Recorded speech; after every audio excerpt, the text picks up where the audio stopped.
Hey everybody, I haven't done a video in a while, but I was recently notified that this channel has hit 1,000 subscribers, so that's pretty neat, and I figured I'd do an update video on the Teryx, and more importantly, I wanted to talk about the chainsaws that I tend to bring with me when we're going out riding and doing trail maintenance and or just need a saw in case a tree fell down or whatnot.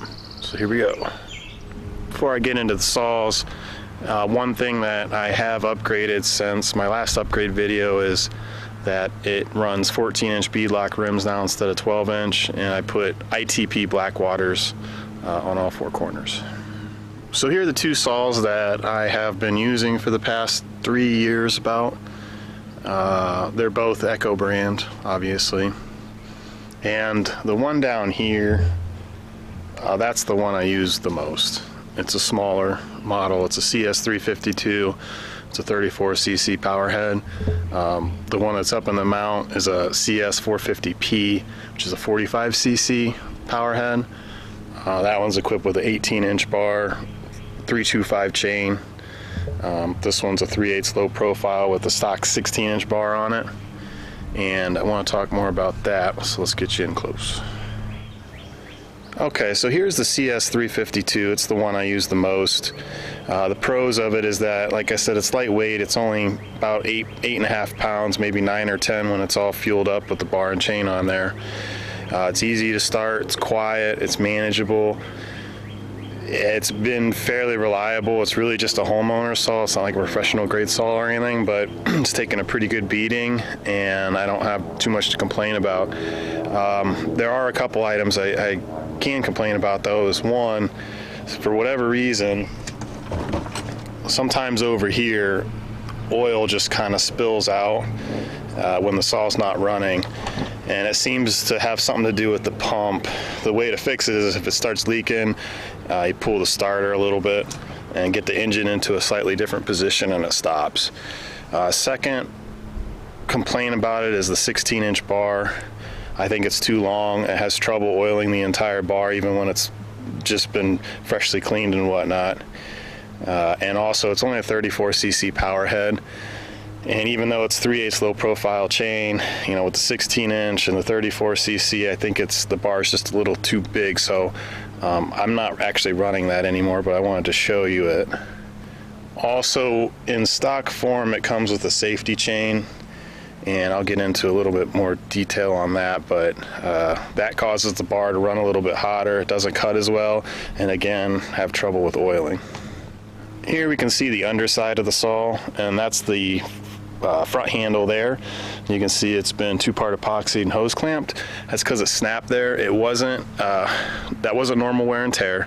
A tree fell down on it. So I really can't complain that it was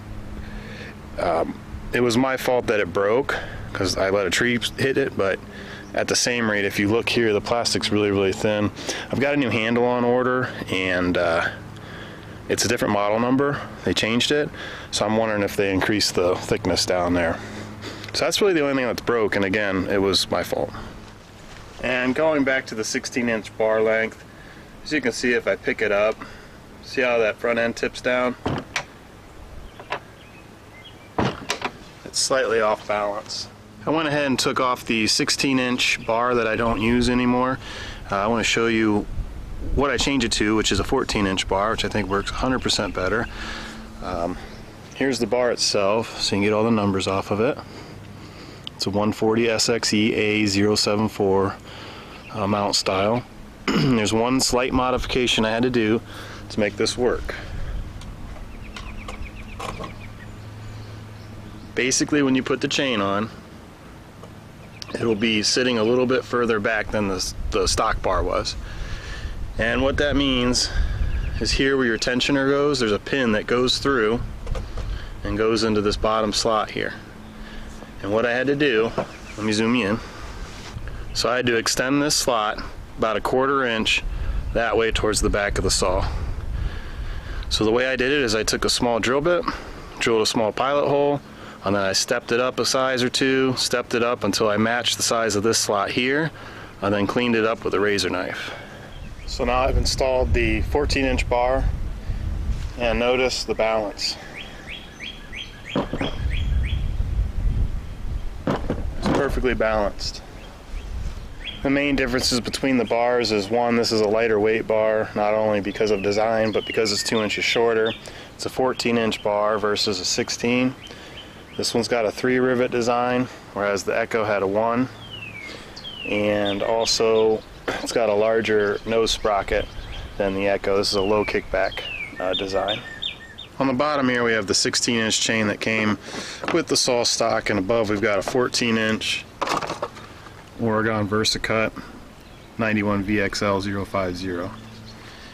And there are big differences between the two, and the reason this one cuts so much better than the stock one here on the bottom is because this is a safety chain and this one is not. So here's the stock chain, and if you take a real close look at it, particularly this drive link right here, you'll notice it's got these 2 raised portions. Then you go down the line, there's the 2 raised portions. And then here's your cutting link, which has the cutter and the depth gauge.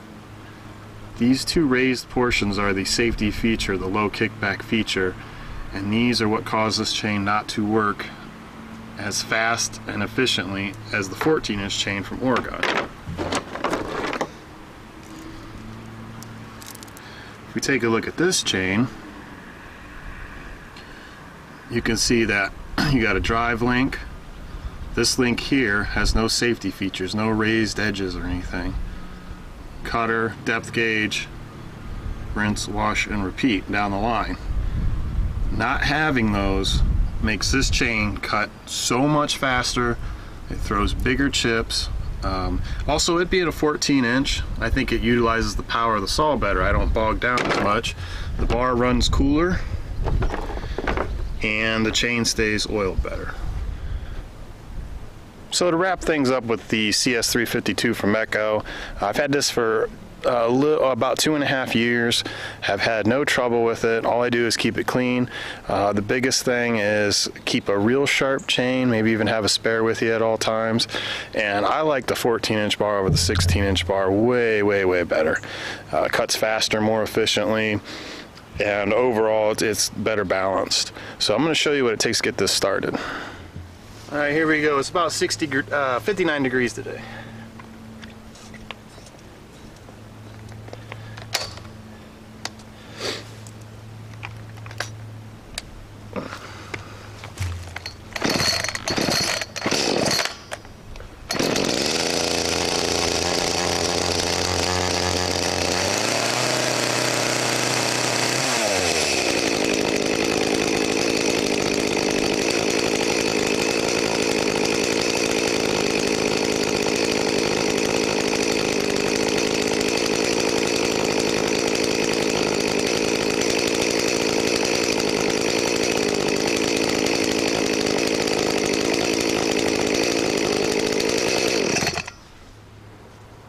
So I put the 352 in the bar mount in the side-by-side. Now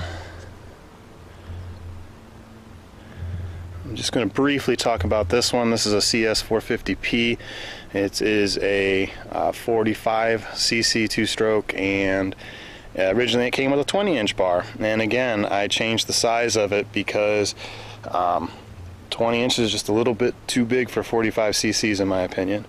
Might even be better to have a 16-inch on it, but the 18-inch is doing quite well. It's got a VersaCut bar. If you're interested in model numbers or what chains, it's basically the same kind of theory as a 352, run a professional grade chain, keep it sharp, keep an extra with you. A couple things that I learned when I first got my first chainsaw, which was actually this one about 4 years ago. I didn't know anything about them, and I just went to the dealer and they sold me a good saw. It's actually it's pretty good for what it is. It's kind of like one of their more professional geared saws, even though it's only 45cc.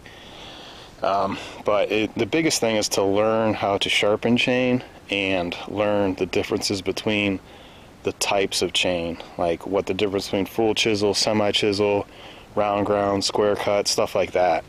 Because there's a whole little science behind it, and it took me a couple weeks of of research, YouTubing, and reading catalogs and instruction manuals to figure out how it all plays a part in cutting wood, and it's very, very important. So looking back, I wish I had done just more research right off the rip before I chose the saws. This saw I tend to bring with me at the beginning of the season when maybe there's some bigger stuff laying across the trails. Maybe we want to gather firewood. I use this on my property as well for bigger pine trees and ashes and oaks and all sorts of stuff. It'll do pretty good with 18-inch bar. And last but not least, this is what I call my big saw.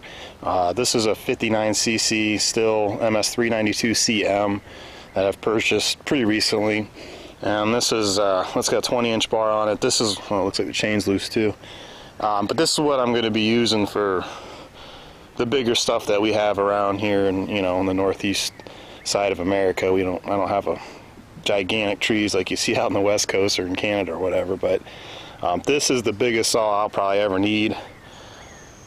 And this is the type of saw I might throw it in the back of the side-by-side and take it somewhere if we needed it for some specific reason, but this is more just to keep it home and deal with bigger stuff. So that about sums it up. Those are the three saws: the 450, the MS-362 CM, and the little 350 or CS-352, which is probably one of my favorites. And real quick, I'm just going to show you the tool kit that I made, that I keep with me in my side-by-side to maintain these three saws. Here's a look at my toolkit that I made. It's actually a Cruise Tools kit that I repurposed. It's meant for dirt biking, but I repurposed it to be my saw maintenance kit. So on the left here, I've got a magic marker. This is what I use to mark a tooth of the saw to be sharpened, so that I know when I've come full circle on one side, flip it, it marks the tooth, so you know when to start and stop sharpening. 3 sets of files, because these ones, they're all different sizes. This is for the big saw, this is for the 450, and this is for the 352, because they all 3 have different chain sizes.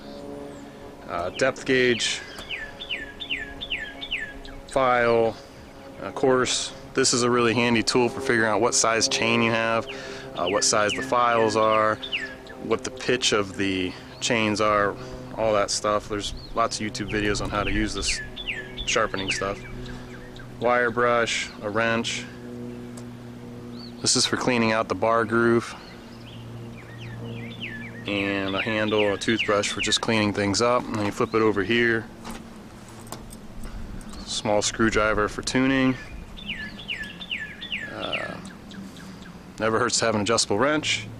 And in here, I keep my chains, my spare chains. So that's for the 362. All the numbers are here. I just cut the boxes up and put them in a bag so I know exactly what is in which bag. Again, that's for the Echo 450, and then this is for the 352. Just a spare chain and 1 spark plug. So that's going to wrap up this video, and I want to say in no way, shape, and form am I any professional on this. This is just what I use, and I thought I would share it. So feel free to like, comment, subscribe, dislike. If I put any misinformation out there, please make sure to comment so that the community knows. Alright guys, have a good one. Thanks for watching.